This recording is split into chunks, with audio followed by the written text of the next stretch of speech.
জলমগ্ন অবস্থা, যাওয়া আসা নিয়ে বহুত মানুষের অসুবিধা হচ্ছিল। আপনি এর মধ্যে কি বলবেন? দেখুন, কালকে আমি খবর পেয়েছি, সেই রাত্রের বৃষ্টির পরে খবর পেলাম, রাত্রেকেই ফোন আসছিল। আমি সঙ্গে সঙ্গে কিন্তু অ্যাকশান নিয়ে, এই কালকে হুল দিবস ছিল, লেবার পাওয়া যাচ্ছিল না, তার সত্ত্বেও কিন্তু অনেক আদিবাসী লেবারকে রিকোয়েস্ট করে কালকে ওইখানে পাঠানো হয়েছে। তারা কাজ করেছে আর জল নিকাশি করেছে। ওইখানকার যা সমস্যা আছে, ওইখানে একটা পার্মানেন্ট ড্রেন লাগবে। সেই ড্রেনে আমরা পঞ্চায়েত থেকে ইনকোয়ারি করিয়ে সেই কত মিটারের ড্রেন হবে সব ঠিক করে নিয়েছি। খুব তাড়াতাড়ি ওইখানে একটা পাকা ড্রেন করা হবে, তারপরে পার্মানেন্টলি সলিউশন হয়ে যাবে। বলছি এখন তো 100 দিনের কাজ চালু হয়ে গেছে, তাহলে ওইখানে 100 দিনের লেবারগুলো যাচ্ছে না কেন? লাগানো না, যাচ্ছে 100 দিনের কাজ চালু হচ্ছে, এখনও হয়নি।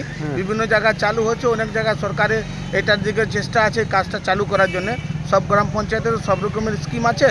তো ধরে নিন এখানে যেটা আছে, এখানে ড্রেনের কাজ আছে, ড্রেনের কাজ পঞ্চায়েত থেকেই হচ্ছে, আমরা করেছি। আবারও কোনো জায়গায় যদি সমস্যা হয়, যেই মাধ্যমে আমাদের কাছে খবর আসে, আমরা কাজ করব। আপনার নাম? আনন্দ কুমার, কাঁকসা গ্রাম পঞ্চায়েত সদস্য।